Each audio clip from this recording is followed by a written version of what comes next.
stockpiling weapons, would that be followers? Probably.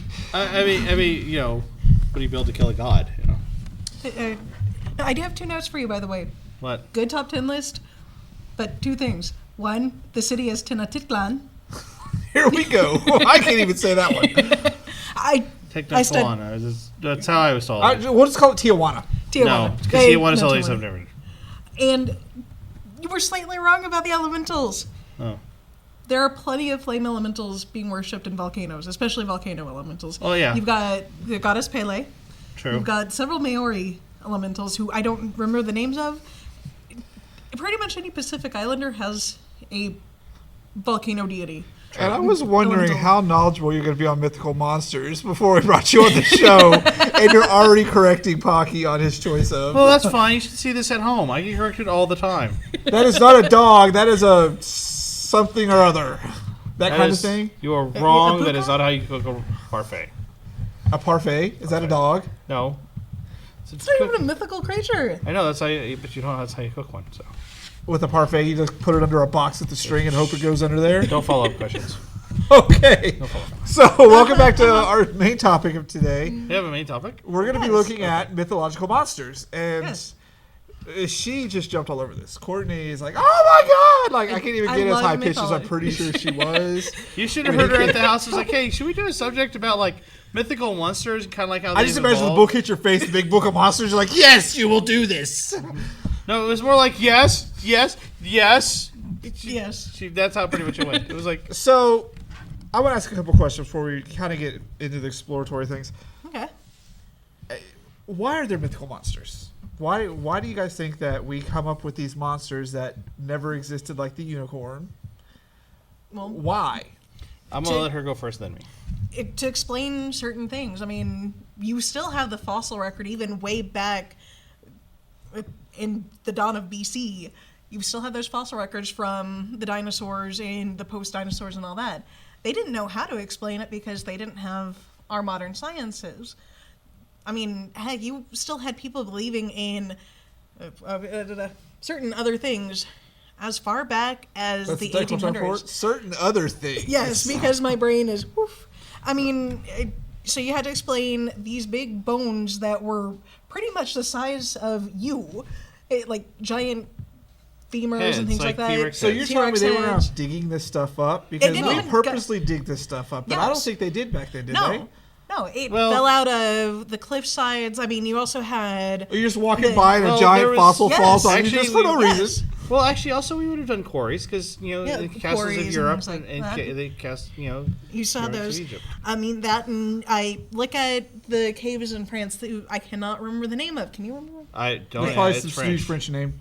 Probably. We'll call it Les Caves. The set of caves in France where you have the dog and the boy, which is the earliest known recording of domestication, and you have the cave paintings in there, which they didn't know how to explain, so they became mythological creatures to explain it. I mean, both the fossil record and things like that. Pocky. I agree with her that it is an explanation of basically things we didn't understand. The centaur was the first when a man rode a horse.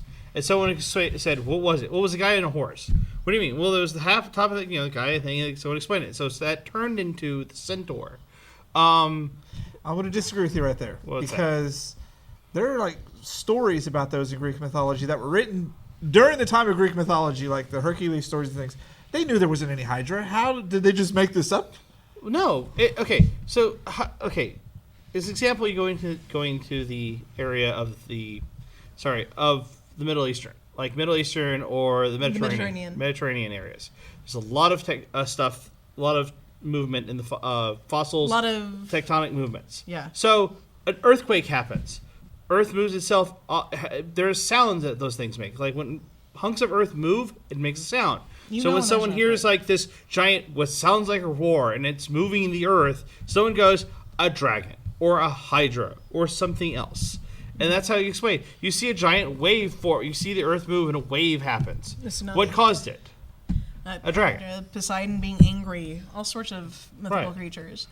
I mean, Question to follow up with that is, how is the lore and the love for these mythological creatures stuck around for eons, because we still talk about it. We still game with them. We still do all the stuff with them. It's on your shirt. What is the lore that makes us really attract to that? Well, again, looking at your shirt, you're wearing a shirt for a fictional school of magic, which is in itself a story that you greatly enjoyed. I mean, you have the tattoo of an evil tattoo.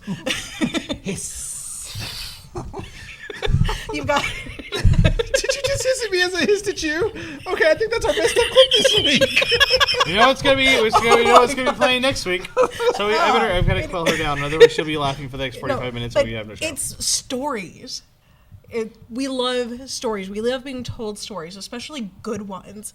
And what's better than a tale told around a campfire of some scary creature? I mean, you remember... I don't know about you, but you remember campouts, right? With the Boy Scout troop or no? Does this look like I go outside on a regular basis to camp on the hard ground with snakes and bugs? Hold on, we need to switch this because I did the camp out, the Boy Scout thing. Remember, I'm the one who was raised in the hillbilly area. Okay, yeah, okay. Sorry. Where the hills have eyes? Yes. You were telling stories around the campfire. Yeah. It's essentially that. That's why we love these kind of stories. I think there's also an air of exoticness to it. Like, the griffin itself is kind of a representation of a majestic creature. It's part eagle, part wolf, part, it's got this... It's part eagle, part cat.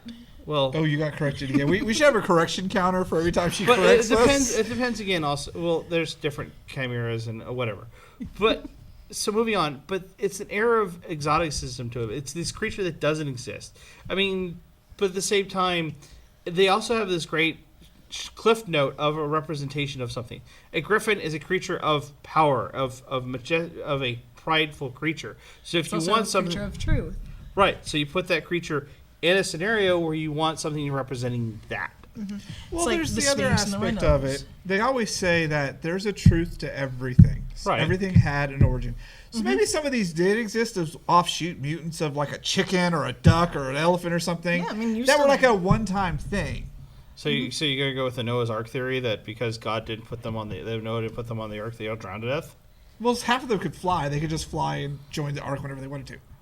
So that's not a good theory. But I'm saying they say there's a basis for everything, no matter what. Like there's that theory that no matter what history you say, there's a basis that at some point in time something was seen, something was real. Right. Yeah. I mean, it's like current modern crypto is Bigfoot. Bigfoot has seen in pretty much any northern. But why is Bigfoot only seen by rednecks? Come on now. Because look at what lives up there. Just like rednecks are the other ones aliens are interested in, keep abducting. There is a local Bigfoot legend of Hairy Man, which is and it's not me without a shirt on. Here in Austin, I would not be surprised. Yes. This dates back to about the time of Sam Bass.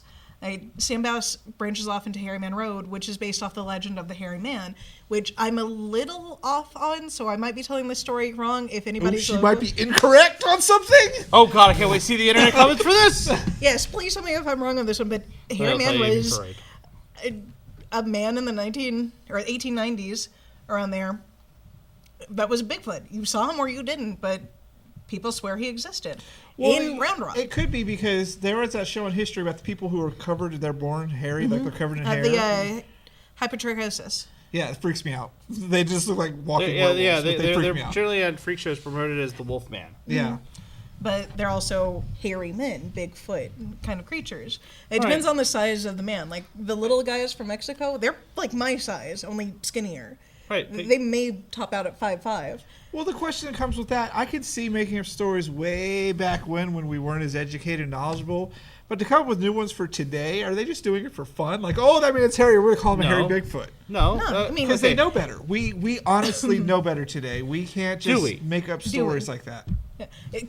Echoing him, do we? I mean, we still have people who are diehard believers in Nessie. We also have a modern equivalent of storytelling to explain things we don't know.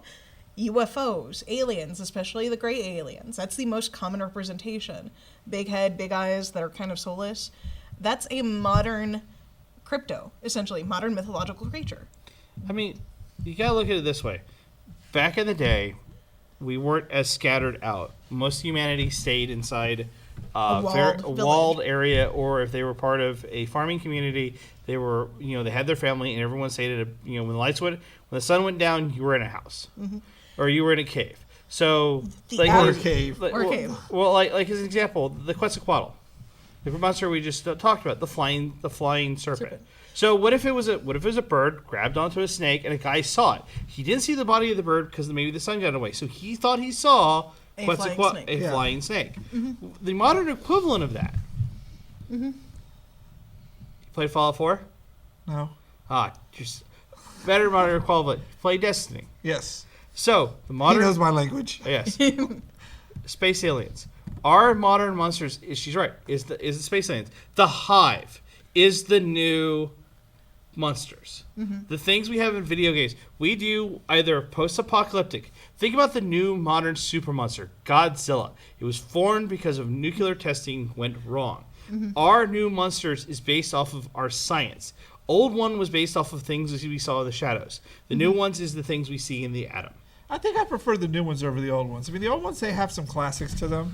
Right. But I like the more sci-fi techie aspect of the new ones. Like Slender Man and stuff like that. Right. Also, yeah, Slender Man. Not Slender Man. Slenderman. I can't. Is that like Pepsi Man? Yes. Okay. Only not nearly as cool. Yeah. He's another modern representation. Maybe not the best one because he did start out as a fictional character, but then so do 90% of the creatures that we have in modern mythology.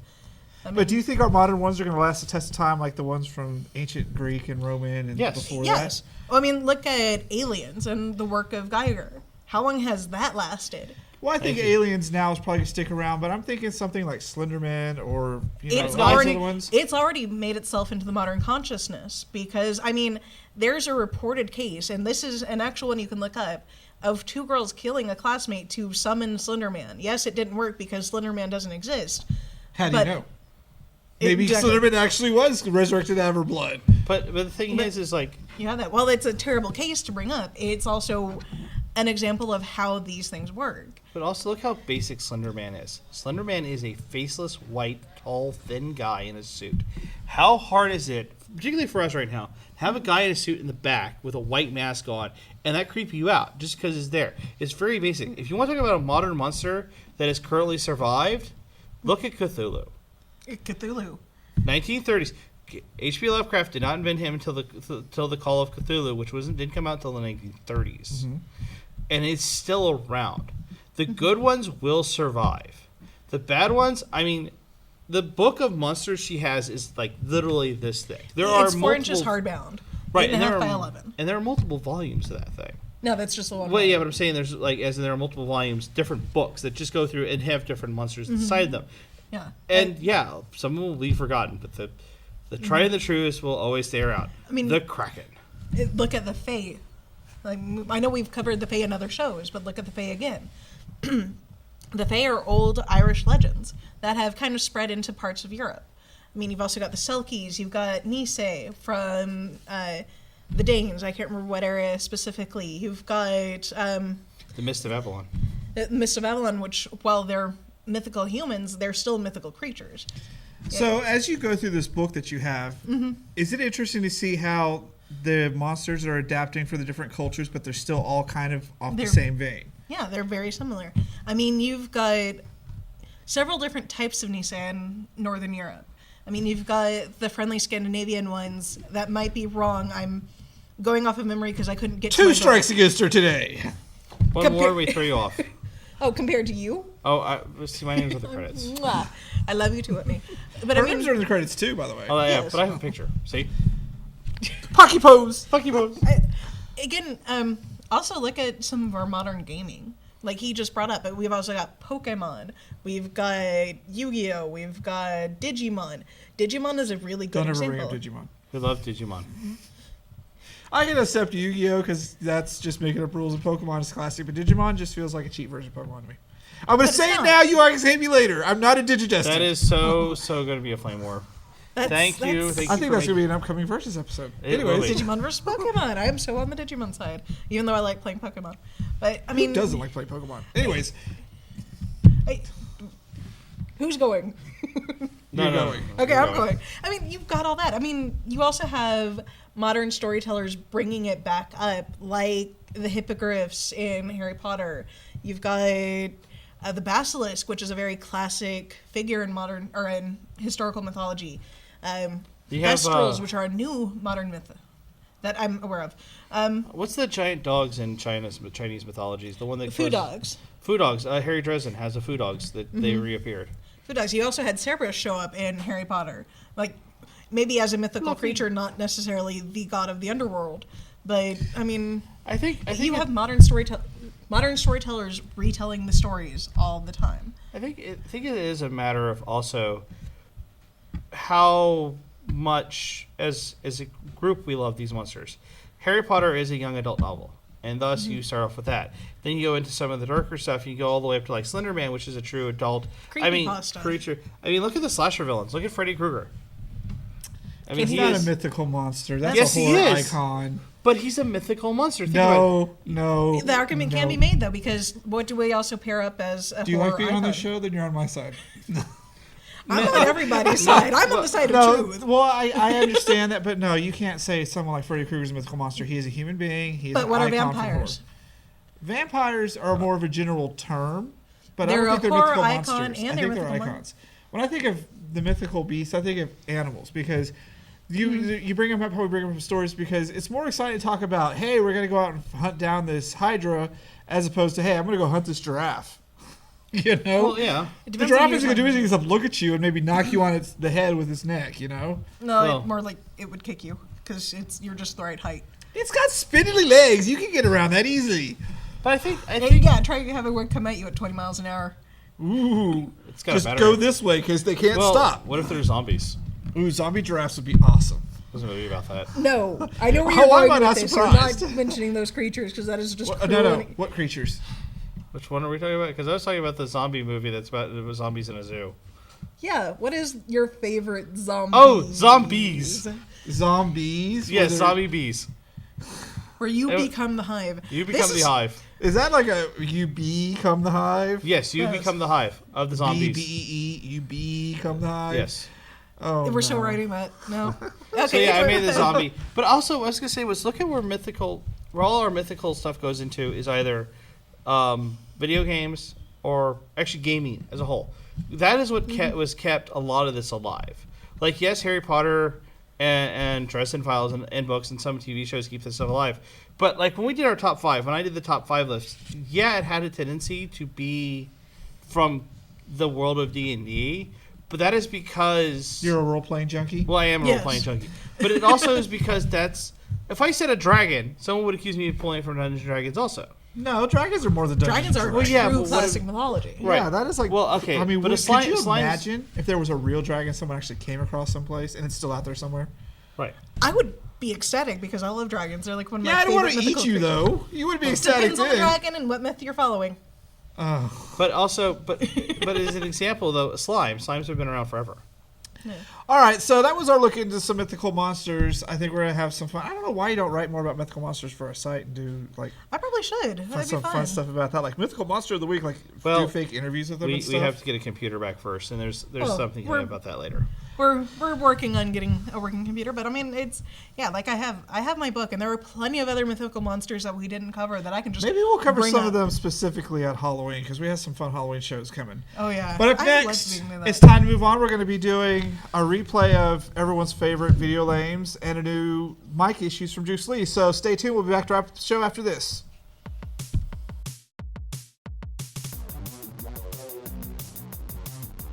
Can I say that? Can I talk about monster porn? Talk about monster porn all you want. Because I mean that's what we used to call True Blood in my house, and you know that's essentially what it was towards the end of it. Get back to your point.